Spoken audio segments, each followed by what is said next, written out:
Gala Cultural.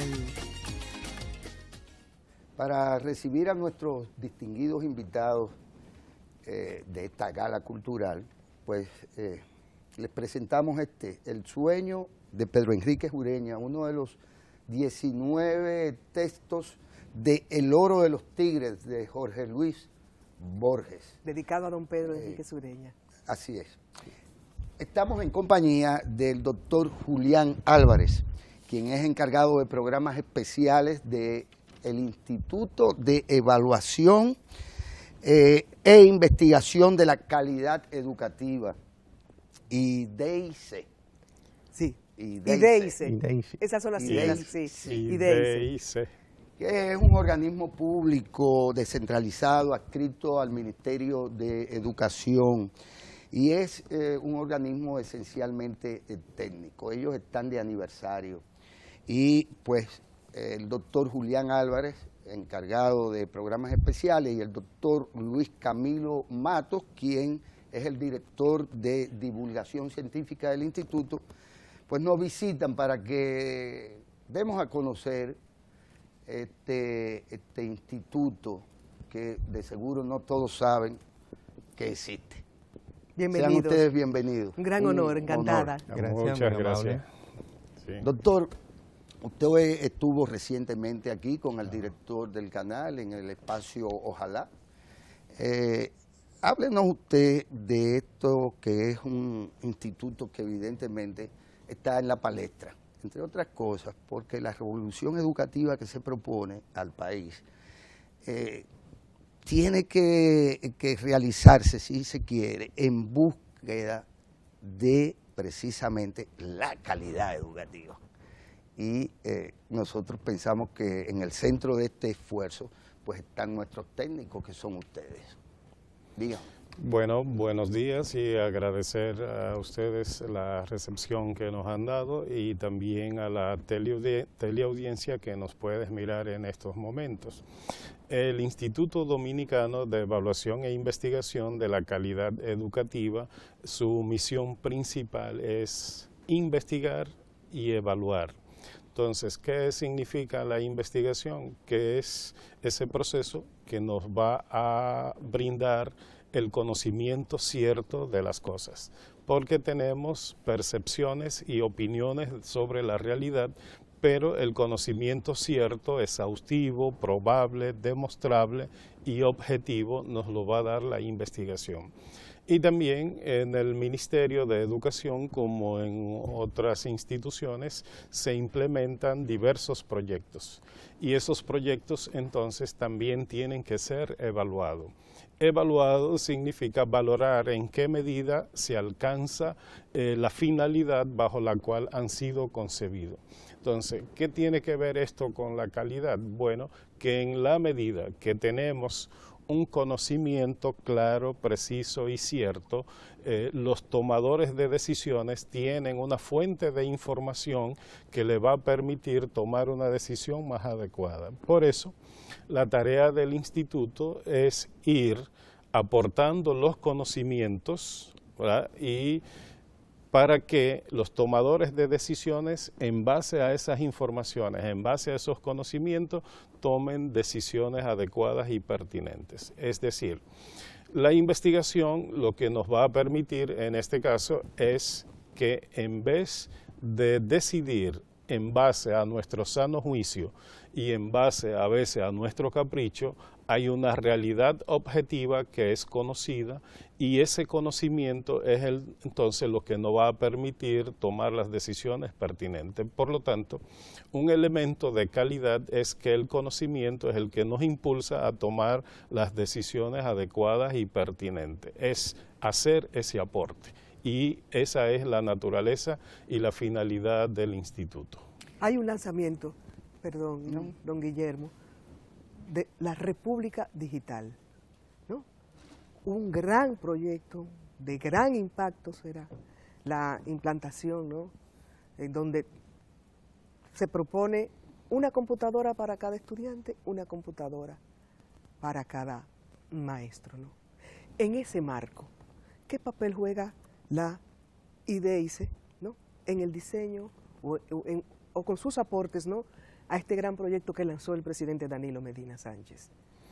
Bueno, como parte de la revolución educativa, ¿no? Bueno, en ese marco. En el caso que nos concierne a nosotros, por ejemplo, nosotros tenemos una página digital que están colgadas todas las investigaciones que se van realizando. Y tenemos también una base de datos de todas las investigaciones de egresados de las universidades del área educativa, tanto en licenciatura y maestría. ¿Qué significa? Que un docente en una escuela que tenga un computador y tenga acceso al Internet puede consultar nuestra base de datos, los estudios que hay.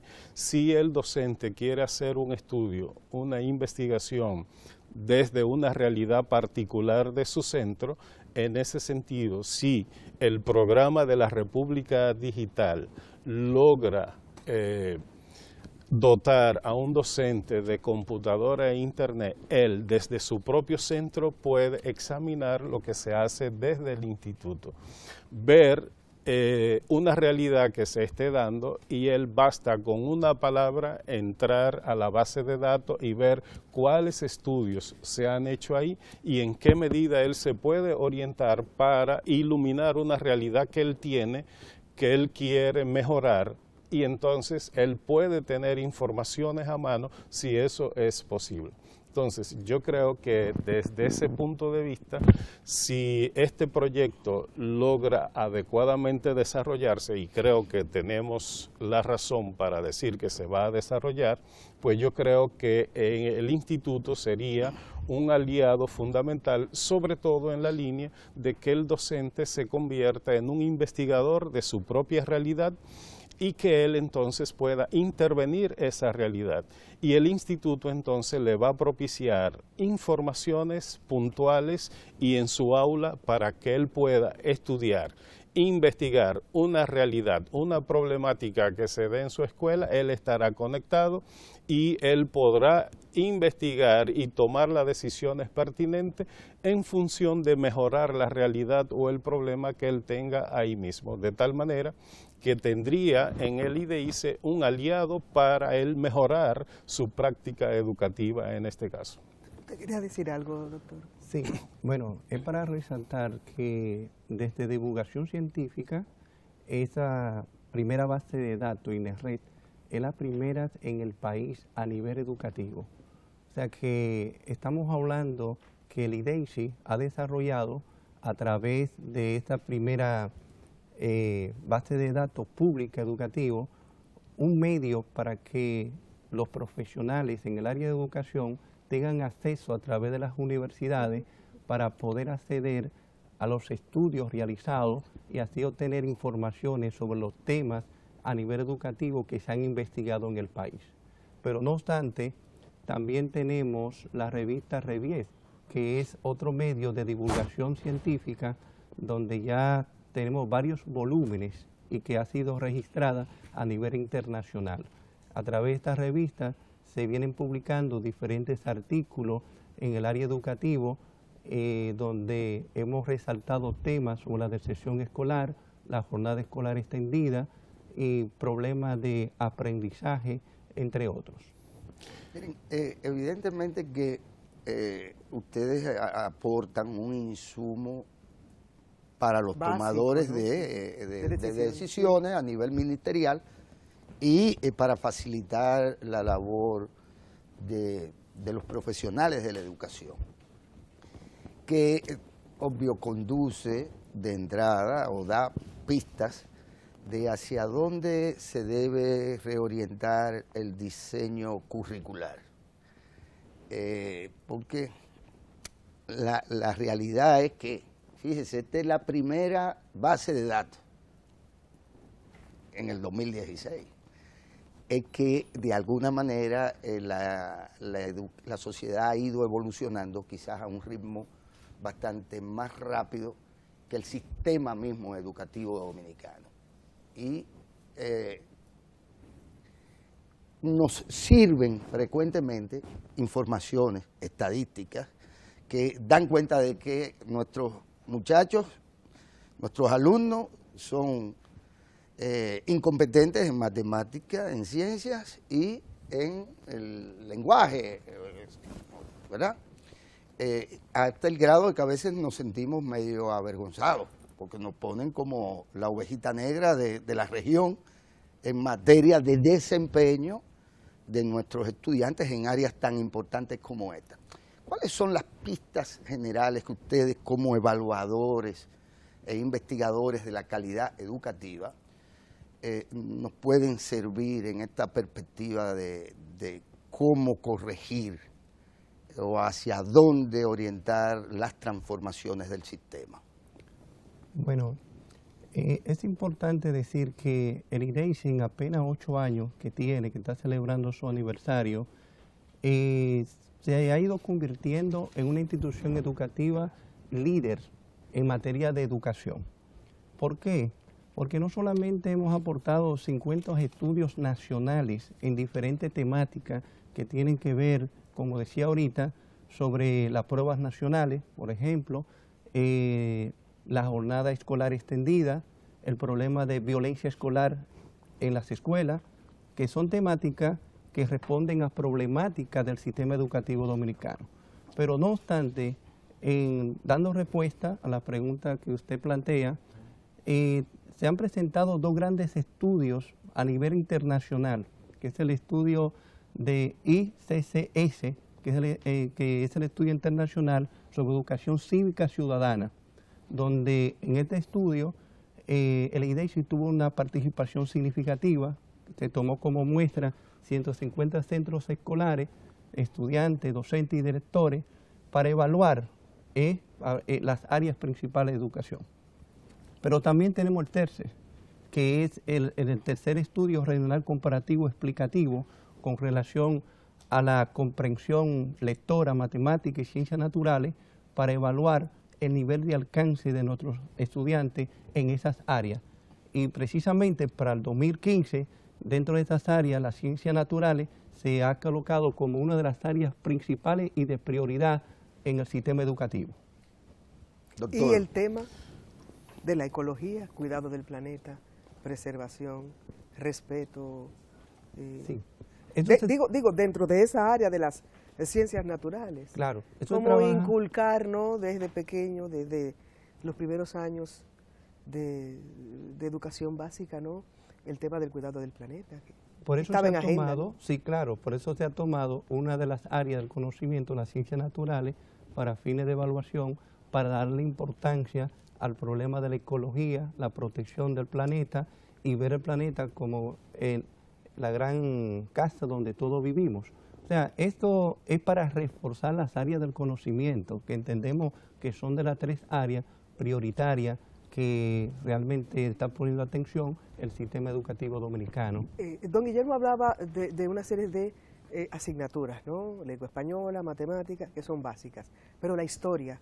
A propósito ahora de las celebraciones del 14 de junio, oí un historiador que opinaba que en las aulas hay graves deficiencias en el estudio de la historia dominicana.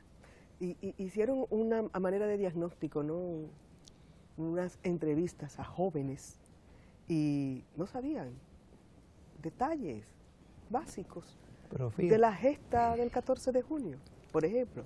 Lo digo porque hace pocos días, ¿no? Sí, precisamente en IDEICI estábamos en una reunión donde estábamos analizando esa situación, el problema de la memoria histórica, de cómo trabajarla en el país. Y se está visualizando un estudio que tiene que ver con la parte de las ciencias sociales y la historia para ver cómo ir formando este valor histórico-cultural para ir rescatando la memoria histórica de lo que somos como dominicanos. O sea que el IDEICI tiene en perspectiva una investigación con relación al estudio de la historia. Doctor. Bien, en este caso nuestra función es investigar y aportar resultados. Entonces, las investigaciones, tanto nacionales como internacionales, nos dicen y nos señalan esta debilidad. Entonces, ¿de qué se trata? Bueno, yo pienso que ya no es puramente un resultado de investigación, sino una opinión que en este caso puede ser personal. En lengua española hay deficiencia en matemática, en ciencia, en el contexto histórico. Entonces, ahí están los estudios, el TERCEL, PISA, el estudio de cívica y ciudadanía, y estudios que se han hecho en el IDEICE de carácter nacional sobre lectoescritura y otros estudios en otras disciplinas. Entonces, los estudios, sus resultados ya están ahí. De alguna manera sabemos cuál es la condición del sistema educativo dominicano, o sea, los resultados. Ese es el aporte del IDEICE. Ahora, ¿de qué se trata? Se trata de que la sociedad dominicana, no solo el sistema educativo, es decir, el sistema educativo es el que tiene la responsabilidad de plantear las alternativas de por dónde ha de enfocarse el diseño curricular y los elementos de mejora. Pero yo creo también que debe ser una opción decisiva de la sociedad dominicana en su totalidad. No dejarle solo a la escuela la labor, porque la escuela, o sea, es como decir, decía Napoleón, el Estado es el gran educador. En este caso podemos decir, es la sociedad quien tiene que ser la gran educadora. Entonces, hasta que no unifiquemos esos criterios de que la sociedad es el ente educativo, un niño cuando va a la escuela que ve el tránsito, eso no lo educa, ¿verdad? Cuando ve el comportamiento de las personas, eso no lo educa. Es decir, la sociedad no está sincronizada en que ella se sienta un ente educativo. Entonces, yo creo que todos los esfuerzos tienen que llegar a ese cometido, de que la sociedad, en términos general, se convierta en el gran educador. Y de esa manera entonces las escuelas van a cumplir una labor de formalizar ese proceso educativo, diríamos, dirigido en el orden de los aprendizajes, pero también hay un aspecto de formación de ciudadanos, hay una formación de conciencia social y de conciencia histórica, que la escuela es un alto contribuyente en términos educativos, pero la sociedad como tal, ella misma, la entidad política, económica, la organización de las cosas, todo es un ente educativo. Entonces, ¿qué significa? Que el currículo, entonces, lo que tiene que venir es a conformar ese deseo y esa finalidad de formar ciudadanos. Y el formar ciudadanos significaría que sabe comportarse en la calle, en su trabajo, en el ambiente familiar, pero también adquiere la responsabilidad de que para la demanda de la sociedad hoy en día necesitamos un personal altamente cualificado desde el punto de vista intelectual. El hombre es no el es docente, ¿no? Sí. Uno de los engranajes, digamos. Exactamente. Entonces, ¿qué significa? Que conforme a esta aspiración, entonces viene la formación docente que responda a esos elementos. Entonces, hay algunos autores como Perronot que dicen que la calidad de un sistema educativo está en la calidad de sus docentes. Entonces, esa calidad de los docentes pasa también por la formación universitaria de esos docentes. Hemos tomado... Y del maestro, perdone, profesor, que necesita y demanda esta sociedad de hoy. Exactamente. Entonces, ¿qué significa? Primero, ¿qué ideal de sociedad nosotros queremos? ¿Qué ideal de ciudadano nosotros queremos? Entonces, en función de ese tipo de ciudadano, en función de ese tipo de profesional, entonces tenemos que elaborar un camino que nos permita lograrlo, que es la elaboración curricular. Pero, ¿quiénes son los contribuyentes de esta idea? Sería, en este caso, la formación docente. ¿Qué pasa? Que hemos tomado algunas decisiones que hoy nos damos cuenta que no han sido del todo satisfactorias. Cuando decidimos formar docentes solo los sábados, un médico pasa el día entero en la universidad. Un docente, después de una semana de clase, venir a la universidad un sábado entero, sabemos que es un profesional que no va a adquirir las competencias requeridas. Entonces, de ahí ha venido la decisión de que el docente tiene que estar interno en la universidad el día entero. O sea, los ingenieros pasan el día entero, los médicos pasan el día entero. Entonces, el docente, que el médico cura el cuerpo, pero el gran constructor, el gran escultor del espíritu de una sociedad es el docente. Por lo tanto, es el que mejor formación ha de tener, y entonces esa alta formación no se consigue yendo un solo día a la universidad. La profesora Leonor Grimaldi, ahí mismo donde usted está sentado, profesor, dijo que el tema de la educación pasaba también por quienes se inscribían y seleccionaban esa profesión, ese oficio, ¿no? Para el cual hay que tener vocación y otras virtudes, ¿no? Y de todas maneras, dice, yo quiero dejar dicho que el demiurgo aquí es el tiempo. Es el tiempo, y que tenemos a doña Ondina Matos. Y a mí se me quedó el tema de la educación sexual tan polémico necesitamos dentro de las escuelas. Realmente queríamos puntualizar que estos grandes estudios que desarrolla el IDEICI sirven para la toma de decisiones políticas y educativas, porque es una de las grandes preguntas que nos hacen: ¿para qué estos estudios sirven al sistema educativo? Y es para tomar decisiones, que sirvan como instrumento de decisiones políticas a nivel educativo y decisiones como la jornada extendida, profesor. Exactamente. Claro. Exacto, cómo asumirlo ahí. Pero pudiéramos, qué sé yo, comprometernos, juntarnos de nuevo y tener una conversación más amplia sobre, bueno, por ejemplo, a mí se me quedó el tema de la educación sexual, tan polémico, y que hay tantas opiniones divergentes, ¿no? Exacto. Sí, De todas maneras... Era planteada la invitación, ¿verdad, don Guillermo? Esas obsesiones. Doctor Julián Álvarez y doctor Luis Camilo Matos, muchas gracias por visitarnos y por presentarnos y en la página un motivo de celebración, que es el aniversario de un instituto que claramente es muy valioso para el país. Estamos celebrando. Y Daisy tiene su página, ¿no?, en web, al que pueden todos acceder y conocer los proyectos. Gracias. Don Guillermo. Mire, doña Ondina Matos es una gran cantante lírica, directora de la Compañía Lírica Nacional. Y está aquí con nosotros. Bueno, pues muchas gracias. Encantada. Gracias a ustedes. Y celebrar la visita aquí en el estudio de este nutrido grupo de estudiantes que nos visitan a propósito. Y los muchachos no van a salir de la Iglesia Misionera Asamblea Cristiana, Puerta del Cielo, quien le solicitara a nuestro director pues que le conocer las instalaciones y demás, y la mecánica de producción de televisión. Bienvenido, Sean un aplauso. Bienvenidos. Muy bien. Un gran honor. Hacemos una brevísima pausa y regresamos con nuestra querida Ondina Matos. Un aplauso.